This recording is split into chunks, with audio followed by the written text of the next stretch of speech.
Sin This más meeting is entonces, being recorded. sin más entonces comenzamos con la clase. Hoy vamos a ver, pues, o comenzamos lo que es el contenido del segundo parcial, que en este caso, pues, son ecuaciones de orden superior. Si buscan el libro, pues la sección 4, el capítulo 4 ya. Nosotros ahora, pues, o mejor dicho, antes solo estábamos resolviendo ecuaciones de primer orden, ¿verdad? O sea, la mayor derivada presente en la ecuación diferencial era orden uno. Pues ahora nosotros vamos a resolver ecuaciones de orden 2, 3, 4 y así sucesivamente, de mayor orden, ¿verdad? Aquí está en forma general, en una ecuación diferencial de orden superior, en orden n, ¿verdad? No es obligatorio que estén todas las derivadas presentes, ¿verdad? Pero ya va a ser mayor que uno el orden que nosotros vamos a resolver. Les diría que ya quedan en el olvido todos los métodos que vimos antes. Así de simple. Solo en el tema que sigue, o el primer tema, vamos a medio usar uno de los métodos de antes, pero todos los métodos del primer parcial, así de simple vista, ya quedan en el olvido para este parcial. Quizás es de las pocas de las pocas clases que de un parcial no depende del otro. Es un poco raro. Eh, en el primer caso tenemos una ecuación diferencial que ahora le vamos a llamar homogénea. Esto de homogénea es muy distinto a lo que mirábamos antes de ecuaciones que le llamamos ecuaciones diferenciales homogéneas. Antes eran coeficientes homogéneos, aquí son homogéneas, pero es porque la ecuación diferencial está igual a cero, ¿verdad? Y cuando no está igual a cero, la ecuación diferencial se le llama no homogénea, ¿verdad? Esto es como cuando hayan vectores, ustedes le llamaban sistemas homogéneos y no homogéneos, ¿verdad? Le decían que el sistema era homogéneo si todas las ecuaciones estaban igual a cero y el que el sistema no era homogéneo si alguna de las ecuaciones no era igual a cero, ¿verdad? Entonces, ¿qué aplica esa misma condición? Si la ecuación diferencial está igual a cero, ¿verdad? Entonces es homogénea y si no está igual a cero es no homogénea. Así de simple vista. Entonces, el objetivo de nosotros pues es resolver, ¿verdad? Encontrar las soluciones de estas ecuaciones diferenciales. Si se acuerdan, en las de primer orden solo teníamos una solución, ¿verdad? Decíamos, bueno, dependiendo qué tipo de ecuación diferencial teníamos, nos quedaba bien despejada para y o no, simplemente, pero la resolvíamos la ecuación diferencial. Era el punto que solo teníamos una solución. Y se acuerdan, solo poníamos un parámetro, una constante, ¿verdad? Bueno, aquí en estas ecuaciones diferenciales ya tenemos más de una solución. Es como el mismo sentido de las ecuaciones así de matemática 110, que si la ecuación era de primer grado o sí, lineal, era una solución, ¿verdad? Pero ya si era de grado 2 una cuadrática, teníamos como mucho dos soluciones, ¿verdad? Y si era de grado 3 pues como mucho tres soluciones. O sea, entonces esa misma lógica va a aplicar aquí con estas ecuaciones diferenciales de orden n. Dependiendo del orden de la ecuación diferencial, podemos tener cierta cantidad de soluciones. Entonces, el punto es cómo nosotros, cuál va a ser la solución si tenemos n cantidad de soluciones, ¿verdad? Pues aquí hay un montón de teorías que nos habla de eso. El primer teorema que está ahí en el libro dice que es el principio de superposición, que dice que si tenemos, sean y1, y2 hasta y sub k, soluciones de una ecuación diferencial de enésimo orden, o sea, de esta, ¿verdad? Miren que la ecuación diferencial es de orden n, ¿verdad? Pero aquí me dice que tengo k soluciones, son k soluciones de esa ecuación diferencial. Entonces me dice que si yo formo una combinación lineal de ellas, si se acuerdan de vectores, combinación lineal era que yo podía poner, ahí hablaban de vectores, obviamente, combinación lineal de vectores, ¿verdad? Ponían una constante por el primer vector, más otra constante por el segundo vector, más y así sucesivamente, ¿verdad? Hacían la combinación lineal. Pues aquí en vez del vector tienen la solución o la función. Entonces, miren, esta combinación lineal C1, que es una constante, por, por Y1 más C2 por Y2 hasta así sucesivamente. Entonces, cada una por separado es solución de esa ecuación diferencial, pero también la combinación lineal de ellas es solución de esa ecuación diferencial. Es lo que me dice este teorema. Y no necesariamente tiene que ser toda, por ejemplo, todas ellas, sino que puedo hacer la combinación de lineal de solamente de este conjunto que tengo k soluciones, pero yo vengo y solo agarro dos de ellas, las dos solamente ellas también son solución de esa ecuación diferencial. O sea, cualquier combinación lineal que yo me pueda hacer de estas soluciones es solución de esa ecuación diferencial, ¿verdad? Entonces, hay como un caso ahí medio raro, aquí ambiguo, que dice, bueno, y si es un montón de soluciones que tengo, ¿cuál va a ser la correspondiente? O sea, la que yo voy a decir, o sea, para que no todos tengamos una solución distinta, o sea, ¿cuál va a ser entonces la correcta, verdad?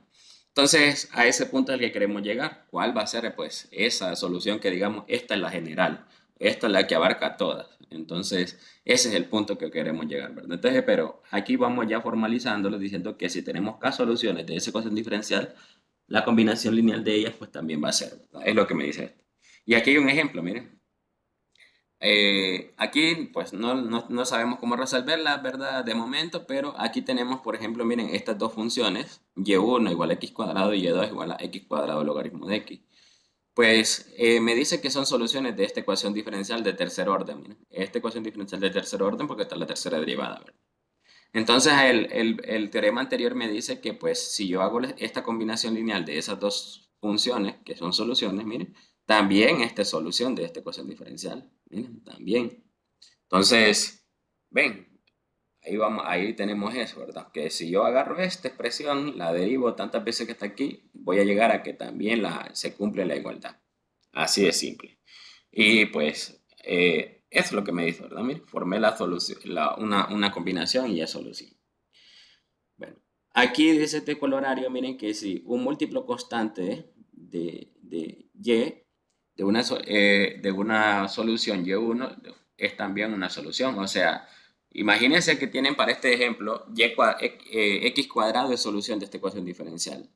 Pero ustedes alguien puede decir, bueno, yo quiero negativo x cuadrado, otro viene, yo quiero, por ejemplo, 2x cuadrado, igual a alguien si le quiere complicar menos 3 quintos de x cuadrado, 7 de x cuadrado. Todas esas que acabo de escribir y la que a usted se le ocurra ahora ponerle ahí el coeficiente de la x cuadrado cualquiera, van a ser soluciones o son soluciones de esta ecuación diferencial. Eso es lo que me dice el inciso A, que cualquier, mire, constante por esa y1 es solución de esa ecuación diferencial. Y entonces, siguiendo esa lógica, tiene infinitas soluciones, diría usted, ¿verdad? En ese caso, pues, esta ecuación diferencial, ¿verdad? Entonces, ven, hay un montón de ellas, ¿verdad? Entonces, nosotros necesitamos una que lo represente, básicamente, ¿verdad? A ese punto vamos a llegar. Lo otro que me dice este teorema es que y igual a cero siempre es solución de esta ecuación, de una ecuación diferencial homogénea. Obviamente, y igual a cero, si la ecuación diferencial es homogénea, y igual a cero siempre va a ser solución de una ecuación diferencial homogénea. Solo que a esa solución y igual a cero se le conoce como solución trivial, pero esa no la vamos a buscar nosotros. Esa no es, buscamos soluciones que no sean triviales, ¿verdad? Esa es ya sabemos. Eh, entonces, vamos a ver. Bueno, aquí estaba un ejemplo de lo que hablaba del inciso A. Miren, dice que si la función y igual a e a la 7x es solución de esta ecuación diferencial. Entonces, cualquier combinación que usted se imagine, miren, y igual a 9x 9 por e a la 7x, y a la 0, menos raíz de 5e a la 7x. Todas son soluciones de esa. Pero la cuestión está, pues, como les digo, encontrar la general, ¿verdad? La que digamos, esta es, no hay nada más que hacer, que buscar. Entonces, para eso, nosotros vamos a hablar de dependencia e independencia lineal, ¿verdad? Y volviendo a este, por ejemplo, aunque obviamente aquí se van a poder sumar, si yo me diera la tarea a ponerlas todas estas como sumas, todas estas, menos 3 quintos de x cuadrado, más 2x cuadrado, más 7x cuadrado, así como obtengo esta expresión, también es solución de esta ecuación diferencial, ¿verdad? Yo sé que aquí pues se pueden sumar, ¿verdad? Se pueden sumar, entonces el resultado que me dé también es solución de esa ecuación diferencial. Y no importa es ida a cero, porque ya sabemos que el cero es solución de esa ecuación diferencial. Entonces, ese es el punto, buscar la general, la que uno diga cuál es la verdadera, ¿verdad? Ya que tengo muchas de ellas. Entonces, ese es el punto. Entonces, es aquí donde entra el concepto de dependencia e independencia lineal. Este solo es el concepto que aprendieron en vectores ustedes cuando ya va en el tercer parcial, que es tan bonito el de vectores, que a muchos no les gusta porque hablan de espacios vectoriales y todo eso. que hablaban allá cuando un conjunto de vectores es linealmente dependiente o independiente. Este es el concepto, solo que con funciones, obviamente. Se dice que un conjunto de funciones es linealmente dependiente si existen constantes, no todas cero, tal que esta combinación lineal se haga cero. O sea, si esta combinación lineal se hace cero y no todas estas constantes, hay alguna que no se haga cero, entonces se dice que ese conjunto de funciones es linealmente dependiente. Pero, por ejemplo, la única va a ser independiente si no es dependiente, ¿verdad? Pero, mejor dicho, de otra forma es linealmente independiente si este conjunto se hace cero de la única forma de que todas las constantes valgan cero. Si todas las constantes valen cero, es la única forma de que se haga cero esta combinación lineal, se dice que ese conjunto es linealmente dependiente, independiente, perdón. ¿Verdad? Pero si hay alguna constante que es distinta de cero y se hace cero esta expresión, entonces es linealmente dependiente. Es lo que ustedes allá hablaban en vectores, ¿verdad? Conjuntos linealmente dependientes e independientes.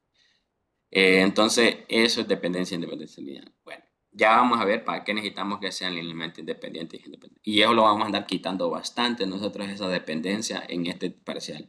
Ahí lo van a ver ustedes, pues, quizás el miércoles, el miércoles o jueves, que ya empecemos con quitar dependencias independientes.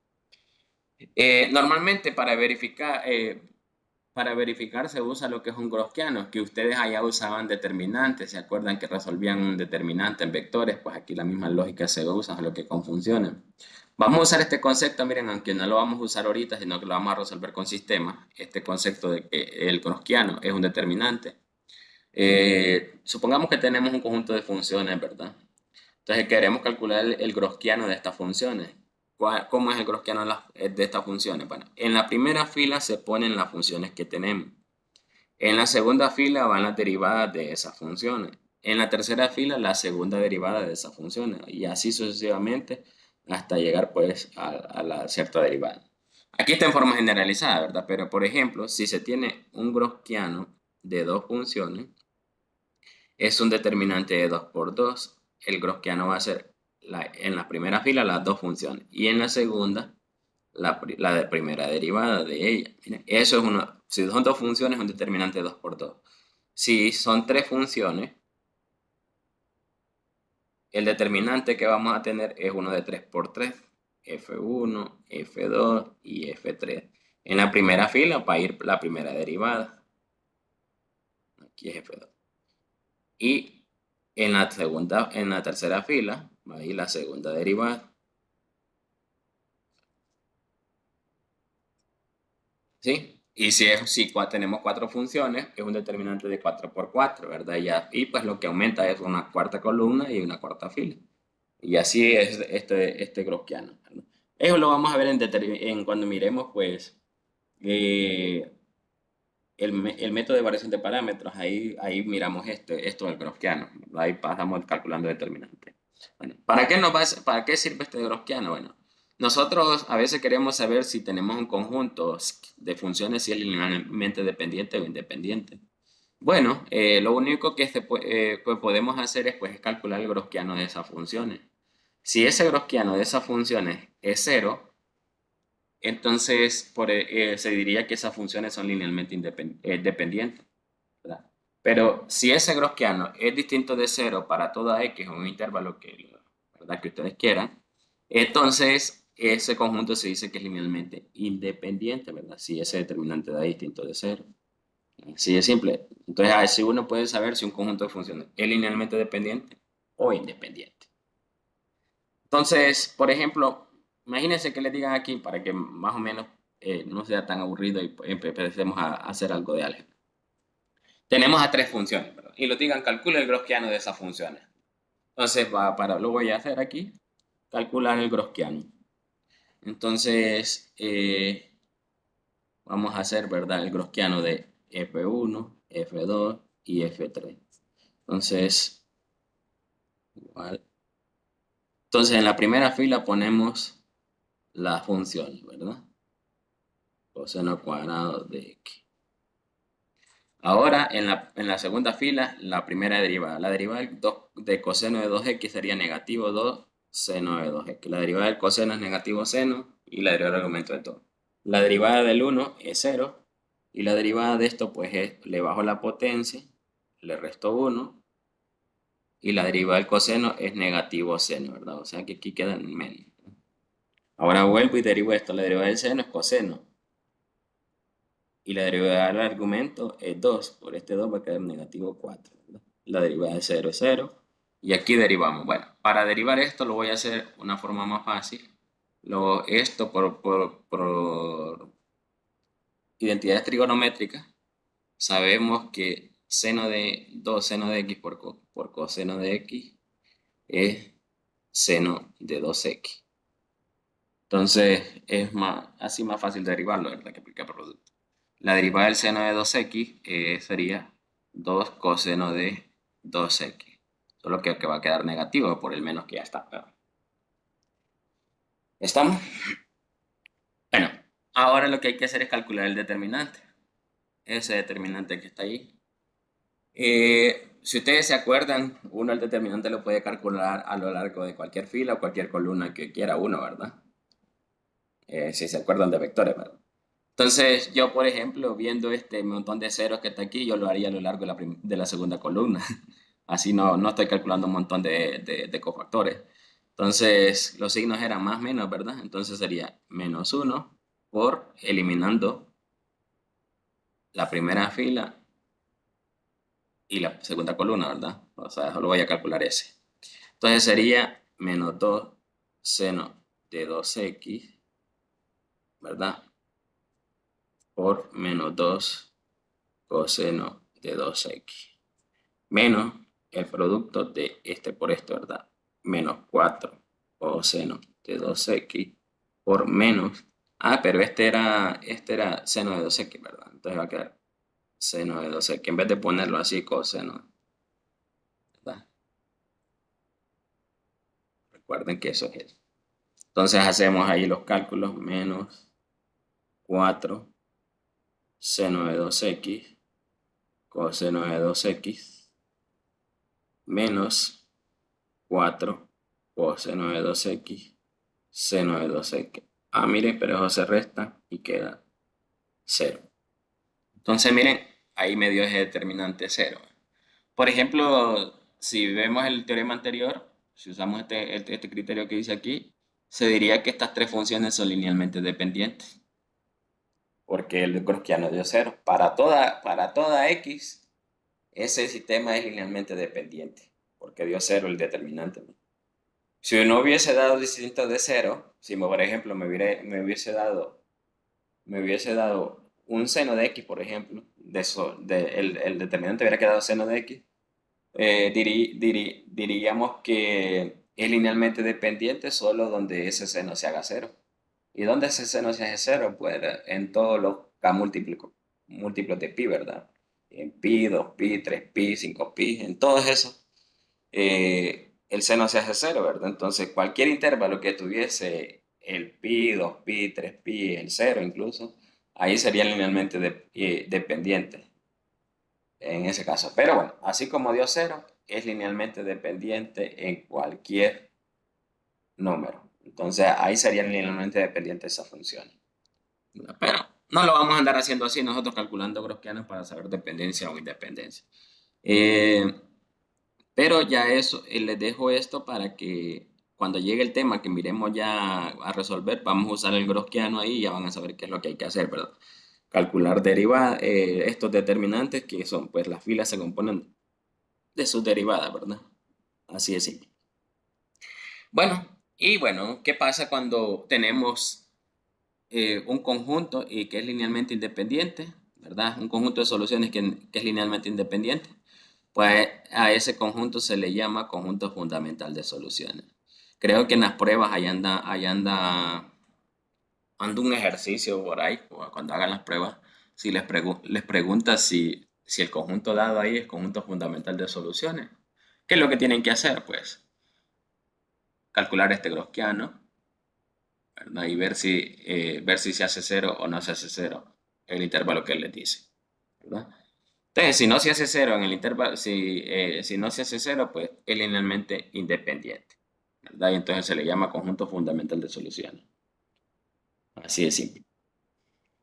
Y esto me dice que cualquier ecuación diferencial tiene un conjunto fundamental de soluciones, ¿verdad? Una ecuación diferencial de enésimo orden tiene un conjunto fundamental de soluciones. Mire. Y bueno, y cuando una ecuación diferencial tiene un conjunto fundamental de soluciones, pues ahí es cuando nosotros ya hemos encontrado la solución y podemos decir que podemos formar una solución general. ¿Cuál es la solución general? Bueno, cuando ya sabemos que este conjunto es linealmente independiente. Si sabemos que ese conjunto es linealmente independiente, nosotros podemos formar, miren, una combinación lineal de ellas, miren, y estamos seguros de que esa combinación lineal no se va a hacer cero. Ese es el punto, miren. Ese es el punto. Buscamos que la cantidad de soluciones que tenemos sea linealmente independiente. Y al asegurar eso, que sea linealmente independiente, esta combinación lineal no se me hace cero. Miren. Porque ese es el problema. Si este conjunto es linealmente independiente, esta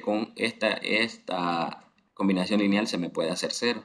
Entonces, ahí está el lío. Yo no busco la solución trivial como les dije al inicio, ¿verdad? Yo al inicio aquí les dije, miren, que tiene esto ya igual a cero, pero nosotros buscamos soluciones que no sean triviales. Entonces, nosotros buscamos soluciones que no sean linealmente dependientes. Entonces, para eso, no estamos ahí buscando que aquella donde no la combinación lineal no se haga cero, ¿verdad? Que aquí lo mencioné yo, es posible que esto se nos haga cero, les dije yo, si pongo ahí números ahí al azar, es posible que esto se me haga cero, entonces yo busco eh, soluciones que yo las ponga como combinación lineal y que no se hagan cero, entonces a esa combinación lineal pues va a ser mi solución general. ¿Y cómo lo vamos a hacer nosotros? Bueno, aquí, ¿cómo vamos a saber nosotros cuántas soluciones van a ser las que no se hagan cero? Bueno, va a ser simplemente. Si la ecuación diferencial es de orden n, vamos a tener n soluciones linealmente independientes. Doy ejemplo. Si la ecuación diferencial es de orden 2, va a tener dos soluciones linealmente independientes. Si la ecuación diferencial es de orden 3, va a tener tres soluciones linealmente independientes. Y así sucesivamente. De acuerdo al orden es la cantidad de soluciones linealmente independientes. Y ese va a ser nuestro objetivo, de determinar esas soluciones linealmente independientes. Y cuando ya las tengamos, pues vamos a formar la combinación lineal. Y ahí pues ya vamos a estar seguros que esa combinación lineal, no importan las constantes, va a ser siempre distinta de cero, ¿verdad? Y así pues ya no vamos a tener la solución trivial. Y como yo lo había dicho en el primer parcial, la cantidad de parámetros que, miren, la C1, C2 se les sigue llamando parámetros, ¿verdad? Esa cantidad de parámetros va a depender de del orden de la ecuación diferencial. Entonces, si tenemos una ecuación diferencial de orden 2, vamos a tener dos parámetros, si es de orden 3, tres parámetros y así, ¿verdad? Y así la cantidad de soluciones linealmente independientes. Un ejemplo, un ejemplo básico que más adelante lo vamos a resolver, una ecuación diferencial como esta, miren, esta es de orden 2. Nosotros más adelante la vamos a resolver y vamos a saber que tenemos estas soluciones, miren, tenemos esta solución a la 2x y y a la negativo 2x. Más adelante vamos a encontrar estas dos soluciones que la van a hacer las linealmente independientes. Entonces la solución general la vamos a formar así, C1 por Y1 más C2 por Y2. Y esto va a quedar C1 por E a la 2x más C2 por E a la menos 2x. Mire, esta va a ser la solución general de esa ecuación diferencial. Donde vamos a estar seguros de que sabemos que esa expresión no se hace cero. ¿Sí? Más también, a veces si solo se tiene dos funciones, si solo tenemos dos funciones, es bien fácil saber si son linealmente dependientes. Normalmente cuando se tienen solo dos funciones, solo es hacer el cociente entre las dos. Mire. Si yo hago el cociente entre las dos, eh, simplifico, esto queda e a la menos 4x o 1 sobre e a la 4x. Si lo que me queda aquí como resultado no es cero, o no, perdón, no es una función constante o una función que se puede hacer cero, entonces se dice que esas dos funciones son linealmente independientes. Por ejemplo, ahí queda, miren, una función que no es constante, primeramente, ¿verdad? Y por ejemplo, esa función Entonces ya no es constante, entonces significa que son linealmente independientes, así de simple. Pero esto solo aplica cuando solo se tienen dos funciones, ¿verdad? Porque si se tienen más funciones, pues es más complicado estar viendo si es linealmente independiente así. Si solo tenemos dos funciones, para saber si son linealmente independientes, solo es hacer un cociente entre ellas dos, y si da una constante, son linealmente dependientes. Y si da una función que dependa de x, son linealmente independientes. Así de simple, pues se puede saber también, ¿verdad? Que este principio lo vamos a usar en reducción de orden. Cuando les muestre ahí la reducción de orden, pues ahí lo van a ver que este principio lo voy a usar. Entonces, eso es lo que podemos hacer. Y bueno, esto va a ser la solución general de una ecuación diferencial que sea homogénea.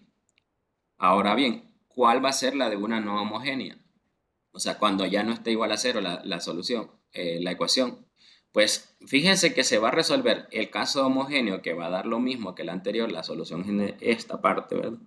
Donde nosotros le vamos a llamar le vamos a llamar a esta, le vamos a llamar homogénea, la solución a esta solución complementaria.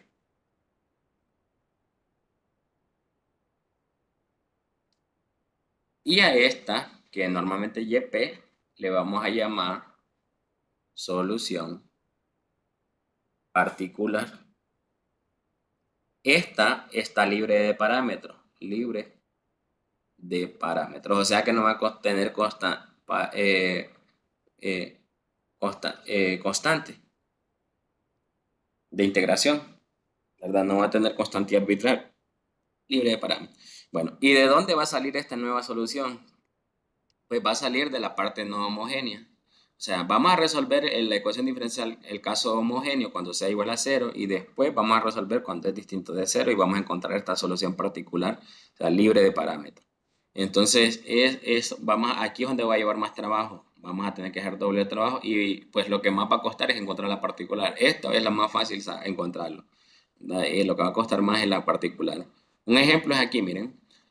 Por ejemplo, tienen esta ecuación diferencial. Miren, esta ecuación diferencial no homogénea, porque está igualada a distinto, lo que tenemos a la parte derecha es distinto de cero. Entonces, la solución particular que vamos a obtener, que se obtiene es esta, miren. No sabe, como mucho, no sabemos ahorita cómo lo vamos a obtener, pero ya le voy adelantando. ¿Verdad? Por ejemplo, tengo la misma ecuación diferencial igual a otra expresión, miren, y la que va a tener como solución es esta. Esta va a ser la solución particular, miren, libre de parámetros, ¿verdad? O sea, no va a tener esa constante de integración. Nuevamente vuelvo y tengo la misma ecuación diferencial igual a otra función, miren, y también otra solución particular se va a tener, miren. O sea que cambia, dependiendo de la expresión que tenga al lado derecho, cambia la solución particular, miren. Otra cosa que también pueden ver es que la solución particular se parece mucho a la parte no homogénea. Aquí era una expresión cuadrática, aquí, miren, como solución particular me queda una expresión cuadrática, una polinómica, miren, así de simple. Aquí era una expresión exponencial, aquí queda una expresión exponencial. Aquí era miren, una expresión exponencial y todo eso se parece bastante en ese caso la particular a la parte no homogénea. Bueno, y el punto de este ejemplo es que tengo la misma ecuación diferencial igual a distintas funciones, ¿verdad?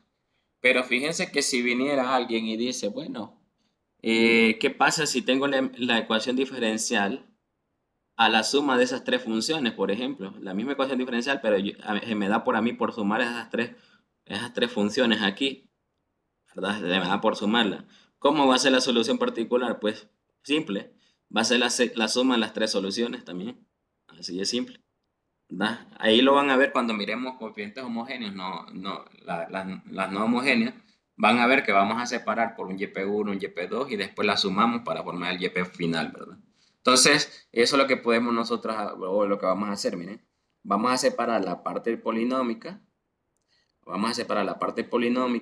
la parte exponencial, por ejemplo, si hay una trigonométrica, la parte trigonométrica, y entonces vamos a determinar un YP1 para cada una, da un YP para cada una, y después para formar el YP, en la solución particular, lo que vamos a hacer es sumar todas las particulares que tengamos, ¿verdad? Solo que ya en la práctica lo andamos haciendo todo de un solo, ¿verdad? Pero es la lógica que me dice esto, que yo puedo resolver cada una por separado y después para formar el YP final, pues es sumar todas las soluciones particulares que tenga, ¿verdad?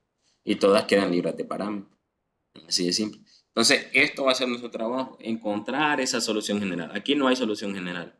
Entonces ya nosotros cuando tengamos este tipo de ecuaciones diferenciales, las van a ver que yo le voy a poner así. Solución complementaria más solución particular. ¿A qué me voy a referir con complementaria? A esta expresión, miren, donde voy a tener el conjunto de funciones que son linealmente independientes, miren. Y la solución particular, pues va a ser aquella que sale de la parte no homogénea. Y algo interesante también, estas dos también tienen que ser linealmente independientes, ¿verdad? O sea, para que no se haga cero también. Entonces también vamos a tener que andar viendo la dependencia que hay de la particular con la complementaria. Vamos a tener que andar viendo esas dos cosas. Entonces aquí va a ser donde algunos, pues, al inicio les cuesta andar viendo qué es linealmente dependiente y que eh, ahí lo vamos a andar haciendo. Entonces, para que no sea tan aburrida la clase, eh,